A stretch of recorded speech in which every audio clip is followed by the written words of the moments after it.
નમસ્કાર દર્શક મિત્રો, પ્રાર્થના સંદેશ ન્યૂઝમાં આપનું સ્વાગત છે।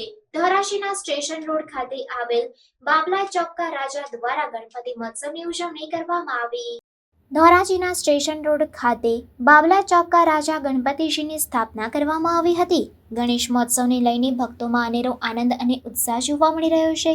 ધોરાજીના વિવિધ સ્થળોએ ભગવાન ગણપતિની સ્થાપના કરવામાં આવી છે, ત્યારે બાબલા ચોક્કા રાજા ગણેશજીની મહાઆરતી અને 56 ભોગનું આયોજન કરવામાં આવેલ હતું, જેમાં આમંત્રણને માન આપીને ખાસ પધારેલ ધોરાજી ઉપલેટાના ધારાસભ્ય મહેન્દ્રભાઈ પાડલિયા મહાઆરતી કરવા માટે પધાર્યા હતા।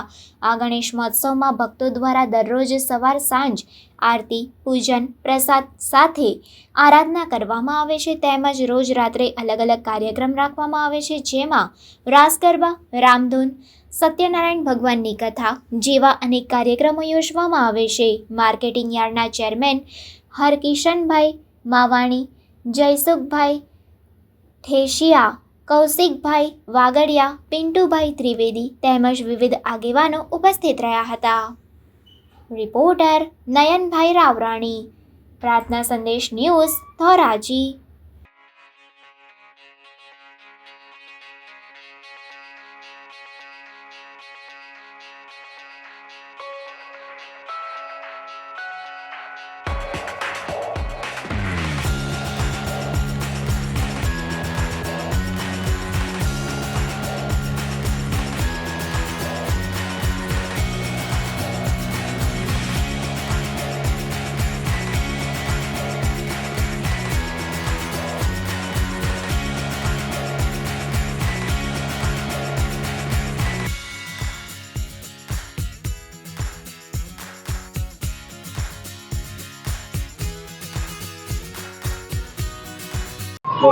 એડવોકેટ હર્ષદ ચાવડા।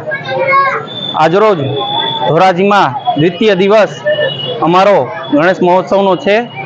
આ આયોજન આશુતોષ એન્ટરપ્રાઇઝ મિત્ર મંડળ દ્વારા છેલ્લા 15 વર્ષથી કરવામાં આવે છે અને મૂર્તિને સુશોભિત કરનાર એવા નાના ભૂલકાઓ અને 10મા 12મા ધોરણમાં ભણતા અભ્યાસ કરતા વિદ્યાર્થીઓ મિત્રો છે, જે આટલી સુંદર મૂર્તિને દર વર્ષે શણગારીને સાતમ આઠમનો તહેવાર ન કરતા મૂર્તિ ઉપર વધારે તેમનું ધ્યાન દોરીને આટલી સરસ મજાની મૂર્તિનું સુશોભન કરે છે અને 7 દિવસની અંદર વિવિધ જાતના પ્રોગ્રામ કરવામાં આવે છે અને મહાનુભાવોને આરતીના લાવવા માટે બોલાવવામાં આવે છે અને આજરોજ 56 ભોગનો મહાપ્રસાદ અન્નકૂટ તરીકે આખો દિવસ ધરવામાં આવેલ અને આરતી બાદ દર્શન ખુલ્લા મૂકવામાં આવેલ છે અને તેની જ પ્રસાદી અત્યારે રાત્રે બધાને ભાવિકોને વિતરણ કરવાની છે અને અંતિમ દિવસે રાત્રે 56 ભોગ અને મહાઆરતીનું આયોજન કરવામાં આવેલ છે અને જેમાં પણ સરેરાશ 2000 થી 3000 ધોરાજીની જનતા પ્રેમીઓ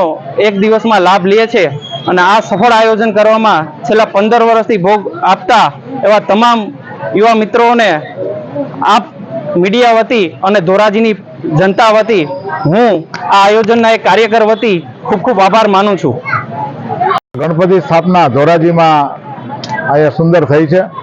કાર્યકર્તાઓએ અને આયોજકોએ સુંદર આયોજન કર્યું છે।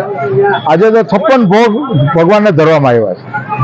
આજે આ બાવળા ચોકના રાજા ગણપતિ દાદાના આરતીનો મને અવસર મળ્યો અને દાદાના ચરણોમાં નતમસ્તક વંદન કરી અને પ્રભુને પ્રાર્થના કરી કે આ ધોરાજી ઉપલેટા અને સમગ્ર દેશના નાગરિકોને સુખાકારી આપે, તમામ પ્રકારના કુદરતી આફતો અને તમામ પ્રકારના વિઘ્નોમાંથી આપણા બધાની રક્ષા કરે અને બધાને રીધિ સીધી અને પ્રગતિ બધાના જીવનમાં થાય એવી ઈશ્વરને પ્રાર્થના કરી અને લોકોમાં અરસપરસ પ્રેમ, સદભાવ અને ભાઈચારાની જે ભાવના છે કાયમ ટકી રહે એવી પ્રભુને અહીંયા પ્રાર્થના કરી છે।